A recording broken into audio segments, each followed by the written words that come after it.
Hi అండి, నమస్తే. Welcome back to our channel. నేను శ్రీలక్ష్మి. ఈ వీడియోలో కమ్మని గోదావరి చేపల పులుసు, అది కూడా అమ్మ చేత్తో ఎలా ఉంటుందో చూసేద్దాం కదా. అమ్మ చేతి ఏ వంటైనా కమ్మగా ఉంటుంది, అందులోనూ చేపల పులుసు అంటే అదిరిపోలా. సో మేము విలేజ్కి వెళ్ళినప్పుడు మా నాన్న గోదావరి నుంచి ఫ్రెష్గా చేప పడితే తీసుకొచ్చారు. చేప వచ్చేసి శీలావతి చేప.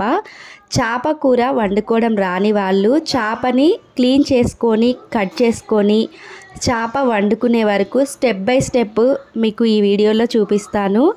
మీరు కూడా డెఫినెట్గా ట్రై చేయండి, ఎలా ఉంటుందో చెప్పండి. మనకి చెరువు చేపలంటే కూడా గోదావరి చేపలు చాలా బాగా ఈదుతాయి. అలానే కొంచెం ముళ్ళు ఎక్కువగా ఉన్న చేపలైతే చాలా టేస్టీగా ఉంటాయి. ఇక్కడ మేము వండుకొని తిన్న చేప పేరు వచ్చేసి శీలావతి. ఫస్ట్ చేపని తీసుకురాగానే ఫ్రెష్గా అది లైవ్ వచ్చేసరికి అది చనిపోయి ఉందన్నమాట. సో దాన్ని అయితే పీలర్తో పైన పొలుసంతా పోయే వరకు ఇలా క్లీన్ చేస్తున్నారు. మీరు చేప జారిపోకుండా ఉండాలి అంటే విలేజ్లో అయితే మనకి బూడిద ఉంటుంది కదా, సో యాష్ అంటారు, దాంతో చేతికి రాసుకుంటే చేప అనేది జారిపోకుండా గ్రిప్ దొరుకుతుంది. అదే మనకి పల్లెటూరు కాకుండా సిటీలో అయితే మనకు ఆ బూడిద దొరకదు కాబట్టి ఫ్లోర్ ఉంటుంది కదా, అదే గోధుమ పిండి మైదా పిండి అలా ఏదైనా పిండిని చేతికి రాసుకొని చేపని పైన పొలుసు క్లీన్ చేసుకోవచ్చు. సో మొత్తానికి మేమైతే పీలర్తో ఇక్కడ ఫ్రెష్గా క్లీన్ చేసేసారు. చేప పైన పొలుసంతా పోయిన తర్వాత ఫస్ట్ అయితే చేపని పట్టుకొని కరెక్ట్గా హెడ్ భాగంలో కట్ చేసుకోవాలి. చేప హెడ్ భాగంలో కట్ చేసుకుంటే మనకి చేప లోపల పొట్ట వరకు చెయ్యి పెట్టేసి లోపల ఉన్న వేస్టేజ్ అంతా బయటికి ఈజీగా తీసేయచ్చు. చూడండి ఇక్కడ ఎలా చేస్తున్నారో. సో మీరు కూడా చేపలు మోస్ట్లీ కట్ చేయించుకునే తెచ్చుకుంటాము. ఒక్కొక్కసారి మీరు స్వయాన క్లీన్ చేసుకోవాలి, కట్ చేసుకోవడం రాదు అనుకున్న వాళ్ళ కోసం ఈ వీడియోలో యూజ్ అవుతుందని నేను షూట్ చేసి చూపిస్తున్నాను. చూడండి లోపల ఎంత వేస్టేజ్ ఉందో. దట్టు గోదావరి చేపలు అయితే ఖచ్చితంగా ఇసుక తగులుతూ ఉంటుంది. సో చాలాసార్లు మనము ఫ్రెష్ వాటర్ మారుస్తూ క్లీన్ చేసుకుంటే బెటరు. అండ్ ముక్కలైతే ఇలా రౌండ్గా కట్ చేసుకుంటున్నాము. సో మేము ఇక్కడ పులుసుకి కాబట్టి ఒక 1/2 ఇంచ్ నుంచి 1 ఇంచ్ మధ్యలో ఉన్న సైజు వరకు చేప ముక్కలు కట్ చేసుకుంటున్నాము. అదే ఫ్రై కావాలి అంటే మరీ ముక్కలు మందంగా కాకుండా కొంచెం పలచగా కట్ చేసుకుంటే ముక్క రెండు వైపులా క్రిస్పీగా రోస్ట్ అవుతుంది.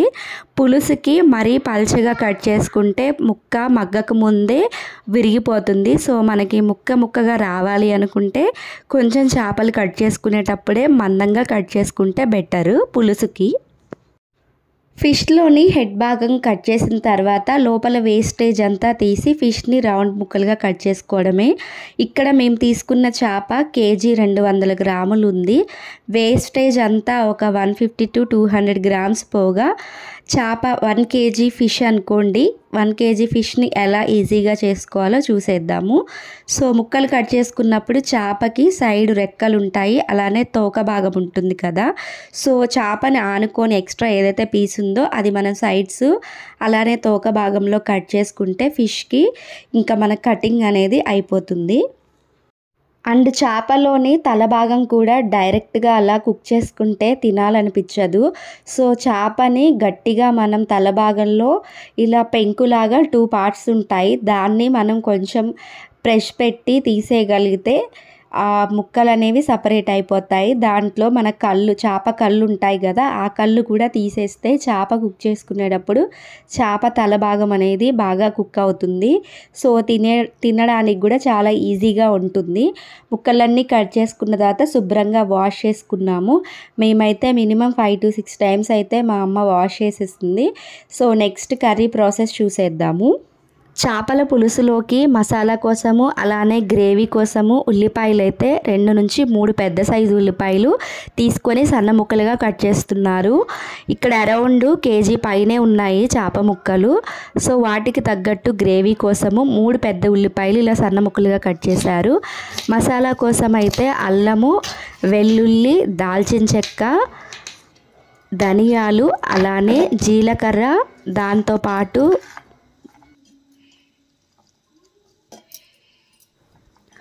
లవంగాలు, యాలకులు మీరు ఎంతైతే ఘాటు తినాలనుకుంటున్నారో దానికి తగ్గట్టుగా మసాలాలు అడ్జస్ట్ చేసుకోవాలి.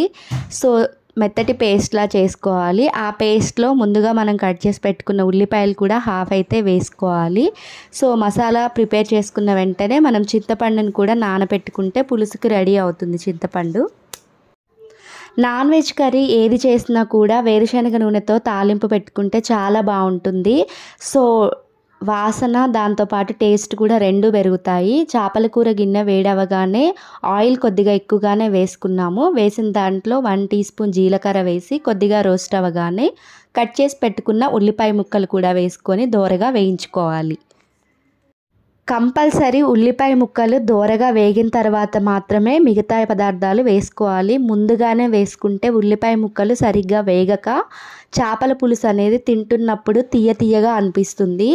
సో ఉల్లిపాయ ముక్కలు దోరగా వేగిన తర్వాత అండ్ నాన్ వెజ్ కర్రీ దేనికైనా కూడా కొంచెం ఘాటు ఉంటేనే చాలా బాగుంటుంది. ముఖ్యంగా సీ ఫుడ్ చేసుకునేటప్పుడు కొంచెం కారంగా ఉంటేనే సీ ఫుడ్ అనేది టేస్ట్ బాగుంటుంది. మసాలా కూడా ఫ్రెష్గా అప్పటికప్పుడు చేసి వేసుకుంటే టేస్ట్ కూడా ఇంకా బాగుంటుంది. ఇదే నూనెలో ఉల్లిపాయ ముక్కలు మగ్గిన తర్వాత పసుపు, ఉప్పు, కారం 3 సరిపడా వేసుకోవాలి. సో టేస్ట్ ఎంత తెలియని వాళ్ళైతే మనం అందాసుగా 2 స్పూన్స్ ముందైతే వేసుకొని ఉడికించుకోవాలి. ఈ గ్రేవీ అయితే ఉడుకుతున్నప్పుడే మనం పేస్ట్ చేసి పెట్టుకున్న మసాలాని హాఫ్ కన్నా కొంచెం ఎక్కువగానే వేయించుకొని నూనె సపరేట్ అయ్యే వరకు వేయించుకోవాలి. నెక్స్ట్ చేప ముక్కలంతా మనం ఒకదానికొకటి పక్కన పెట్టుకోవాలి. సో ఇలా మొత్తం చేప ముక్కలన్నీ వేసి లిడ్ పెట్టి 5 మినిట్స్ పాటు కదల్చకుండా ఒకవైపు అయితే మగ్గనివ్వాలి. 3 నిమిషాల పాటు చేప ముక్కలన్నీ ఒక సైడు మగ్గిపోయిన తర్వాత 2 గరిటెల సహాయంతో ఇలా ముక్కలు విరిగిపోకుండా నిదానంగా మరొక వైపు టర్న్ చేసుకోవాలి.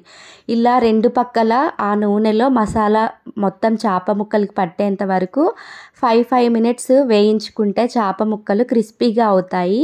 పులుసు పోసిన తర్వాత మనకి ముక్క విరిగిపోయే ఛాన్స్ తక్కువగా ఉంటుంది. ఈలోపు చింతపండుని చిక్కటి గుజ్జులాగా తీసుకోవాలి. మరీ పులుసులాగా పలచగా వేసుకోవద్దు. చిక్కటి గుజ్జు వేసుకుంటే చేప పులుసు అనేది చాలా బాగుంటుంది. ఒకసారి మీరు ఈసారి మరీ పలచగా కాకుండా చిక్కటి గుజ్జుగా తీసుకొని చేపల పులుసు అనేది ట్రై చేయండి. సో ఇలా చిక్కటి పులుసు ముక్క మునిగే వరకు పోసుకుంటే సరిపోతుంది. ఇలా ముక్క మునిగే వరకు చేప ముక్కలకి మనం చింతపండు గుజ్జు పోసుకోవాలి. సో లిడ్ పెట్టుకొని కదల్చకుండా ఖచ్చితంగా 5 to 8 మినిట్స్ పాటు హై ఫ్లేమ్లో ఫిష్ని ఉడికించుకోవాలి. ఒక్కసారి మనం చేపల పులుసులోకి పులుసు అనేది యాడ్ చేసిన తర్వాత ఊరికే గంట పెట్టి తిప్పకుండా క్లాత్ సహాయంతో గిన్నెని పట్టుకొని ఇలా కదిల్చితే సరిపోతుంది.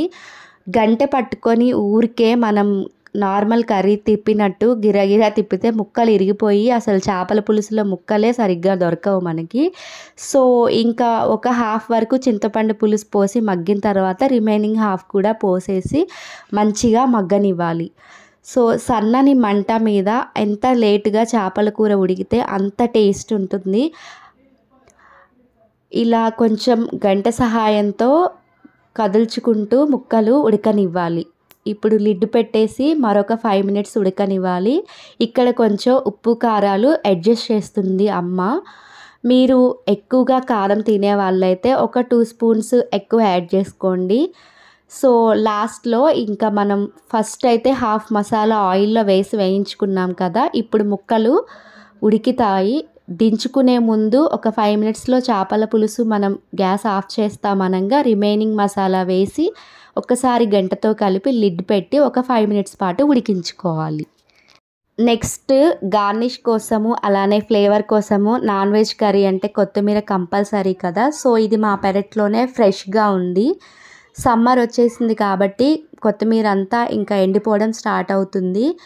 మన పెరట్లో కొత్తిమీర chemical free and fertilisers free కాబట్టి చాలా ఫ్లేవర్గా ఉంది. కొంచెం వేసినా కూడా కర్రీకి అంతా మంచి ఫ్లేవర్ పట్టింది.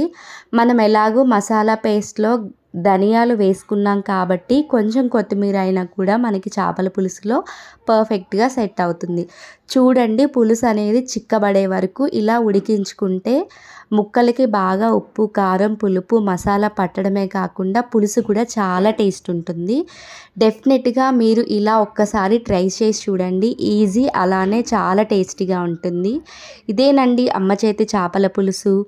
Thank you for watching. మీలో ఎవరైనా మన ఛానల్ ఫస్ట్ టైం చూస్తే ప్లీజ్ డూ